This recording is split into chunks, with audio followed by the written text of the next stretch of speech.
Okay. Lefod Rebbeim, teachers, Madrichim, and friends. Hello, everyone. Thanks for coming out today. It's a little weird seeing some of you up this early, but nonetheless, I'll speak on behalf of Dory. It really means a lot that you guys got out of bed for this occasion. Creature, it's great to see you. So before I dive into the text, just want to clear up some housekeeping. First off, I sincerely apologize that I'm not funny. I'm going to be laughing bits left and right. I hope Dory makes up the ground.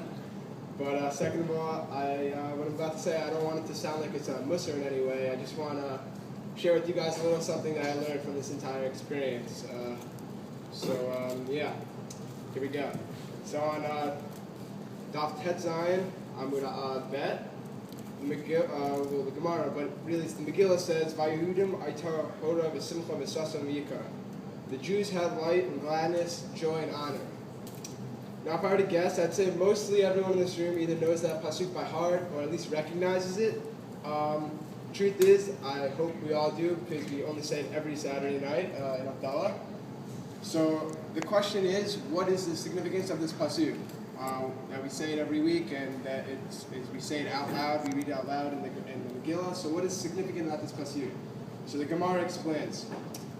The plain and pashut answer would be that it's describing a happy moment in Jewish history, and that we should always remember the miracle of Purim.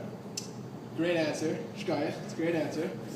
Fortunately, Rabbi Yehuda goes a step further. He says, Ora represents Torah, Simcha represents Yom Tov, Sason represents Brit Milah, and Yikar represents Tefillin. Okay, so Rashi then, if you look at Rashi, he pulls it all together. Rashi explains what is the significance of these four mitzvot. He says that in the times of Ashreinu and Haman, Jews were forbidden to practice these four mitzvot specifically. Again, there is studying Torah, Brit Milah, celebrating Yom Tov, and putting on tefillin. And after the death of Haman and the Purim miracle, Jews again were allowed to openly perform these mitzvot. Now think about it, but don't think about it, but think about it. What would Mordechai HaYehudi have given to be able to learn Torah and practice these mitzvot without the possibility of being thrown in jail, or possibly worse, being killed? Look back on Jewish history. Think about what Rabbi Shimon Bar Yochai would have accomplished had he not have to hide in caves just to learn some Torah. Michael Crasso gave me that one. More recently, think of all those who risked their lives to say Shema Yisrael or to do a quick mitzvah when the Nazi guard turned his head away for just a second. Going back to what Rav Paul said on Shavuos, imagine what Rashi and Rambam, two of the greatest Jews to ever live, would have given to be able to kiss the ground of Eretz Yisrael.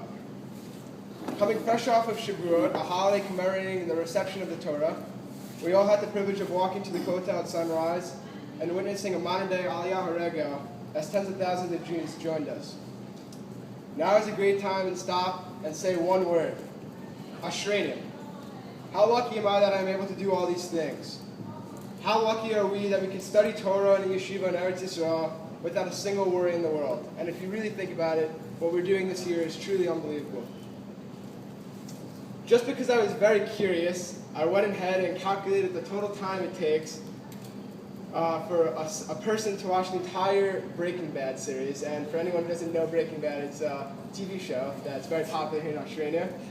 So basically, I calculated it out to be 2,538 minutes, or approximately 42.3 hours, and that's not including the new episodes that are coming out this summer. I was also then curious, and I wanted to see how that compares to the amount of time Dory and I spent learning this Masechet. And although it's not a precise number, it is a rough estimate, and it came out to approximately 48 hours, so relatively close. But I think that says it all. It's really not about the smarts or about not being able to do it. Because if it was about the smarts, 90% of you would have been able to finish all of Shas in the time it took me to finish Megillah. And in other words, most of you are a lot smarter than I am. My dad always told me, what you put in is what you get out. And I think this is exactly what I learned from this experience. I'm no different than anyone in Ashreinu or Reshit or Shraga. in the sense that I struggle too when it comes to certain things in Judaism. I guess we all do. Everyone has that it thing that seems very difficult to keep or do at certain times. Whether it's waking up for minyan or putting on tzitzit, putting on tefillin, davening, or learning Gemara, or whatever it is it may be, we all struggle at it sometimes. And the truth is, it's only going to get harder after we leave here.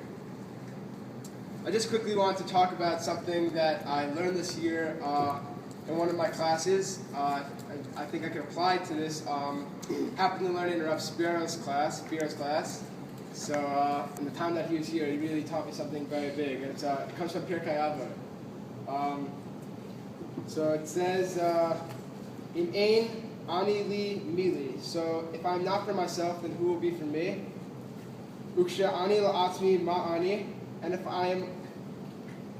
I am only for myself, then what am I? And this is really where I want to focus on. V'im lo akshav ematai. And if not now, then when? If you're struggling to wake up for minyan now, then how are we going to be able to do it next year? If we don't put on tefillin each morning here in Yeshivat in Eretz Yisrael, how will we be able to put it on next year in college, in College Park, or even in the Washington Heights? And I say we because, again, we are all in the same boat in this situation. The reality is we only have 17 days left in here in Ashreinu. I hope that we could all maximize the time that remains and see how lucky we are that we have the ability to perform mitzvot, study Torah, put on tefillin, etc., unlike those living in the time of Ashreinu and Haman, as well as many other eras throughout our history. I hope when we hear the pasuk Vayehudim Haitar Ora V'Simcha V'Saso Mi'ikar, we can remind ourselves of the privileges that we have in this day and age, and that now is the time for us to work on whatever it is that we need to as individuals and as a communal group. If not now, then when? Before I finish, I just wanted to thank some people who made this possible. First off, I want to thank Hashem for giving me the strength every day to learn intensively and for allowing myself to accomplish something I never thought was possible. I don't want this to sound like a bar mitzvah or anything, but I did want to thank some people. Secondly, I would like to thank my parents for giving me the opportunity to come to Israel to learn. So many parents don't allow their kids to come to Israel, whether for financial or other reasons, and I'm extremely appreciative that my parents not only allowed me to come, but they supported me to come as well. Thirdly, my Rebbeim, to all of whom I've learned so much from this year. I sincerely believe that this wouldn't be possible without any of you, all that you've taught me. Rabbi Yudin, Rabbi Gruen, everything you have done this year for us is truly unbelievable. I know I can speak on behalf of everyone in this room when I say that this year has really exceeded all expectations. But of course, I cannot forget Rav Rubel, Rav Gottlieb, Rav Wexler, Rav Torsky, Rav Wanglin, Rav Spiro, Rav Boki Nachbar, Rav Dov Hildman, the Chovesh, who means the Chovesh, Siyum, and of course Rav David Sampson, who I was told is making a surprise appearance today. Yes. I'm not sure that. Thank you for everything you've taught me from the bottom of my heart. My Majuchim, Shlomi, Stevo, Barney, and Knuffles, you've all played an influential role in my year, whether through Torah, sports, or even Settlers. I've enjoyed spending time with each of you, and I hope to continue doing so for many years. Also, I know he's not here, but can't neglect to mention lots of stuff to Shlomi Zafra first. My Chaverim, all of you, a special shout out to those who came from out of town and other schools. Thanks for coming. I think we can all agree that the friendships we've made this year are ones that will last a lifetime. I know some people refer to this place as a frat house, and others call it a Frank house. I personally feel like we've established a long-lasting brotherhood, and I hope and I know that this will that we will continue to grow as friends and individuals for many years to come. Last but certainly not least, my chavruta, Dory. You were the backbones of this chavruta, and it was a true pleasure learning with you. It was your idea to start learning Megila back in February, March, somewhere around then. And it was with perseverance and diligence that we were able to finish about 2.5 months later. Although your facial hair made it difficult at times to concentrate on the Gemara, and no, we do not have similar facial hair, the franks and smarts you provided made the learning, which at times is challenging, a fun and enjoyable experience. Thank you for everything you have taught me. hope you could all be zocheh to celebrate many more simchas and siyums together after Ashreinu and after college and for many more years to come. Thank you so much.